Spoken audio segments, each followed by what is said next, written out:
ఒక నెపాన్ని అడ్డం పెట్టుకున్నారు. కాలిరిగిన చంద్రశేఖరరావు ఈరోజు నల్గొండకు పోయిండు. నేను అడుగుతున్నాయా, శాసనసభ దగ్గరుందా, నల్గొండ జిల్లా దగ్గరుందా? నల్గొండకి వెళ్ళి బహిరంగ సభలో సానుభూతి పొందాలనే ప్రయత్నం చేస్తున్నాడు చంద్రశేఖరరావు.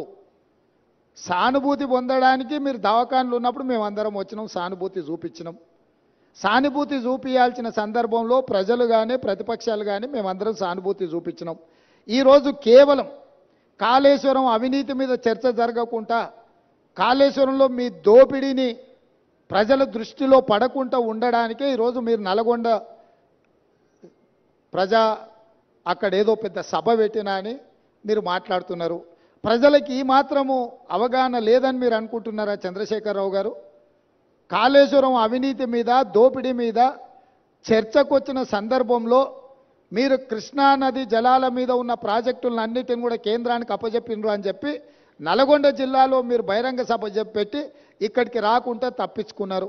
ఇవాళ మీరు ఏం మాట్లాడుతున్నారు? అక్కడ ఓ 4-5 పిల్లర్లు కూలినాయి, కూలితే పెద్ద తప్ప? అయ్యా, నీకేది తప్పు కాదు. ఎందుకనంటే తప్పులకు పాల్పడ్డదే నువ్వు. నీకు నువ్వే తప్పు జరిగిందని నీకు నువ్వే శిక్ష విధించుకునేటంత నిజాయితీపరుడు అని మన తెలంగాణ సమాజం భావిస్తుంది అనుకుంటున్నారా?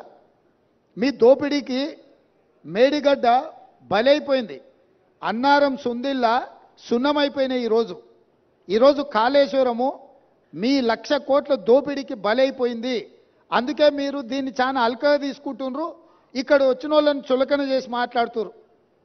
మీరు ఈరోజు ఇక్కడికి రాకపోవడం ఒక తప్పిదమైతే, ఇక్కడ తీసుకున్న కార్యక్రమాన్ని చులకన చేసి తిట్టడం అనేది మీ దిగజారుడు తనానికి నిదర్శనం. చంద్రశేఖరరావు గారు ఈరోజు ఆయన మాట్లాడుతున్నాడు, మీరు కేఆర్ఎంబి మీద మీకు అవగాహన లేకపోతే నడితే అన్నా ఎట్లా చేద్దామని మాట్లాడితే నేను సలహా చెప్పటోని.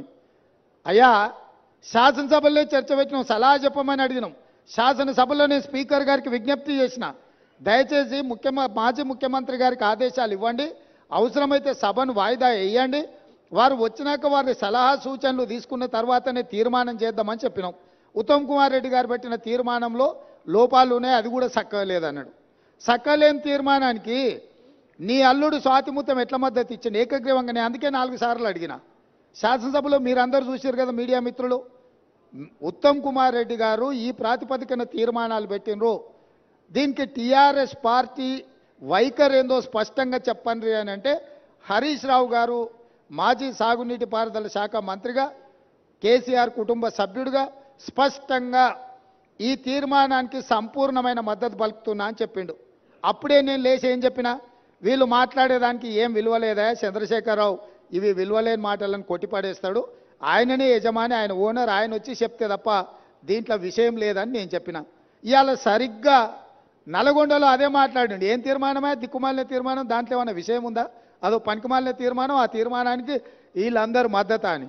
మరి ఒకవేళ తీర్మానంలో లోపాలు ఉంటే మీరు వచ్చి సవరించేది ఉండే.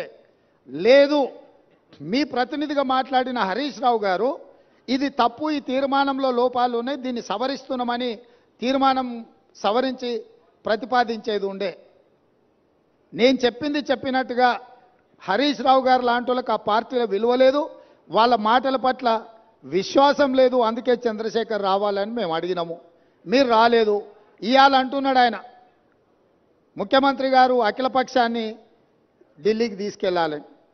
ముఖ్యమంత్రి గారు అఖిలపక్షాన్ని ఢిల్లీకి తీసుకెళ్తాను, ఒకవేళ శాసనసభలో మీరు వచ్చి మీరు ఆ ప్రతిపాదన పెట్టండి.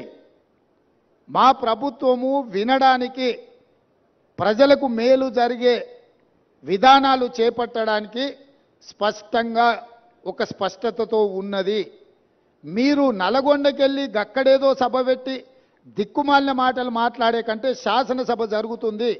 ప్రధాన ప్రతిపక్ష నాయకుడిగా 10 సంవత్సరాలు ముఖ్యమంత్రిగా పనిచేసిన మీరు, 20 ఏళ్ల నుంచి తెలంగాణ కోసం కొట్లాడినని చెప్పుకునే మీరు సభకి ఎందుకు రావడం లేదు?